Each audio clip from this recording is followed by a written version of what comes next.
मिर्जापुर में रहने वाले विनीत की शादी गांव की एक गरीब लड़की पल्लवी से हुई थी। विनीत एक सरकारी कर्मचारी था। वह अपने एक दोस्त की शादी में मिर्जापुर गया था, जहां उसकी मुलाकात पल्लवी से हुई। दोनों में प्यार हुआ। फिर विनीत पल्लवी से ब्याह कर उसे शहर ले आया। विनीत के माता पिता का निधन कई साल पहले हो चुका था। उसके परिवार में उसके अलावा उसकी 3 बहनें पायल, टीना और कंचत थी। वह तीनों बहुत ही लालची थी, इसलिए गरीब घर की भाभी आने से वह तीनों खुश नहीं थी, क्योंकि दहेज में पल्लवी कुछ भी नहीं लाई थी। अगर विनीत भाई हमारी मर्जी से शादी करते ना तो ऐसी अमीर लड़की लेकर आते कि यह सारा घर चुटकियों में भर जाता। हाँ, ये घर छोटा पड़ जाता, लेकिन दहेज में आया सामान खत्म नहीं होता। हाँ, लेकिन भाई की किस्मत तो देखो, ना जाने कहाँ से ये गरीब लड़की पल्ले पड़ गई।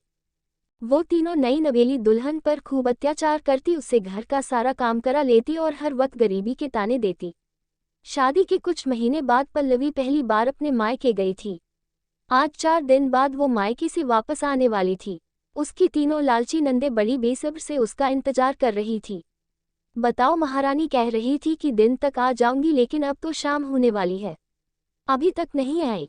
किचन में ढेर सारे बर्तन और बाथरूम में कपड़े पड़े धोने को, अगर आज नहीं आए तो अरे कपड़े तो वह कल भी आकर धो सकती है, लेकिन बर्तन ना बाबा ना मुझसे नहीं धुलता बर्तनों का ढेर। तभी पल्लवी अपने मायके से वापस आ जाती है।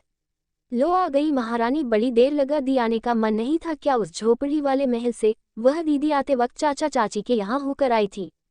सोचा इतनी दूर आई हूँ तो उनसे भी मिलती चलूं।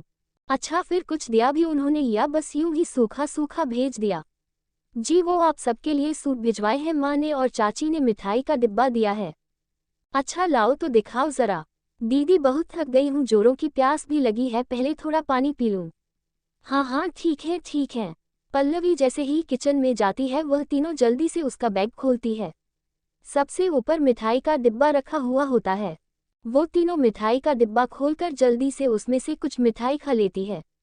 कुछ देर बाद पल्लवी बाहर आती है। वो तीनों नंदों को अपनी गरीब माँ के दिए हुए सूट देती है।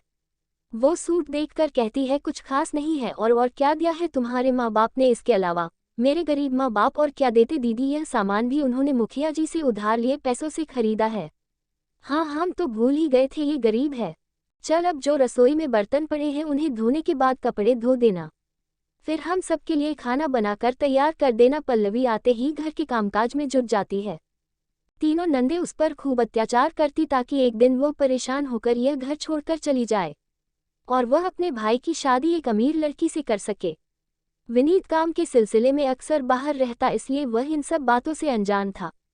एक रात पल्लवी अपने कमरे में सोई होती है, तभी उसे किसी के सीखने की आवाज़ें आती है।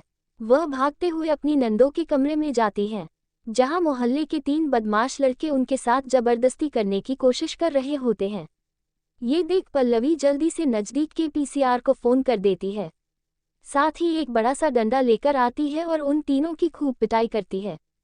कुछ ही देर में पुलिस भी वहां आ जाती है और उन तीनों बदमाशों को पकड़ कर ले जाती है। अब तीनों नंदों को अपने किए पर बहुत पछतावा था। वह अपनी भाभी से माफ़ी मांगती है और फिर खुशी खुशी उसके साथ रहती हैं। Thanks for watching. Please like and subscribe the channel for more watching.